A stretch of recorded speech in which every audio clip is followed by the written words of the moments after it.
fois, je me dis Boukal Idrissi, coach agréé en PNL et développement personnel et professionnel. Je suis heureux de vous voir aujourd'hui dans cette vidéo qui va parler de la PNL, de la programmation neurolinguistique. La programmation neurolinguistique. Beaucoup de gens s'interrogent, c'est quoi la programmation neurolinguistique? C'est vrai que les fondateurs de la PNL ont choisi ce nom qui est un petit peu frappant, qui attire beaucoup d'attention et de curiosité. Mais bien entendu, mon rôle, c'est de vous clarifier cette discipline qui est encore nouvelle et révolutionnaire dans tout le monde entier. La PNL, tout d'abord, c'est une science.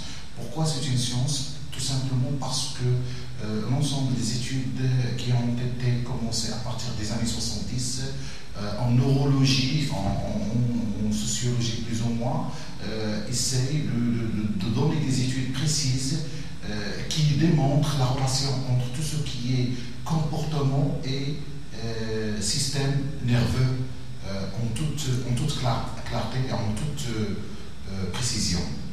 Donc la PNL, ce sont des modèles. Lorsque la PNL a été créée par ses fondateurs Richard Bandler et Jean Gregler, ils ont créé un ensemble de modèles.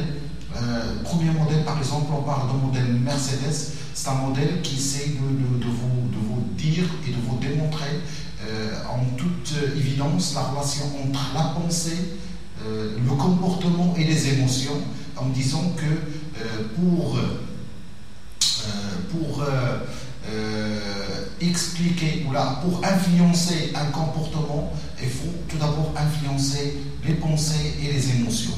Et vice-versa. En influençant par exemple les émotions, vous pouvez agir sur les pensées et les comportements.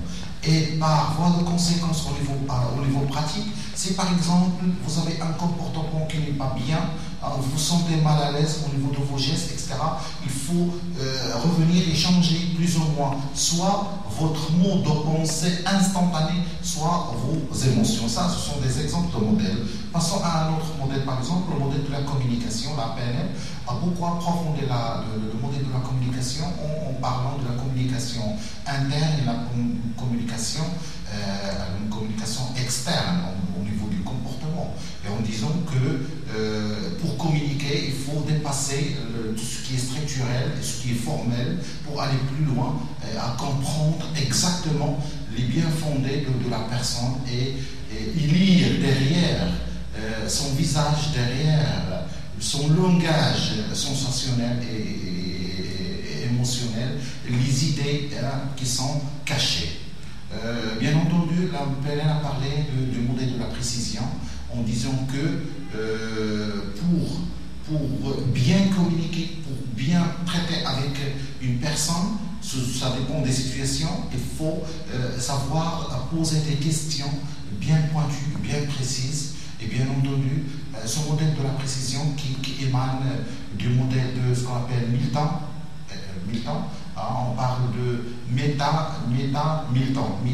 c'est-à-dire on parle soit de généralité en mode politique, soit en précision, si on est par exemple un médecin, un psychologue, un psychothérapeute ou un vendeur.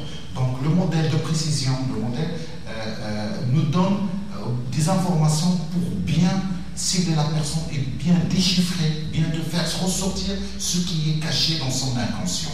C'est un autre volet du modèle que la PNL a présenté aux gens qui s'intéressent à cette discipline.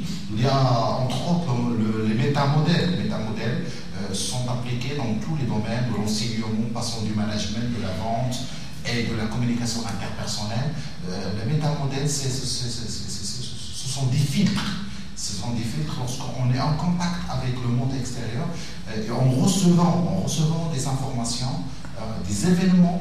Ces événements passent bien entendu par des filtres qui s'appellent, soit ils passent par des généralisations, soit on généralise un événement, soit on déforme, on appelle le processus de distorsion, soit on fait des omissions, ça veut dire on essaye de bannir, d'exclure certaines informations, parce qu'on ne peut pas bien entendu être être concentré sur tous les événements en même temps.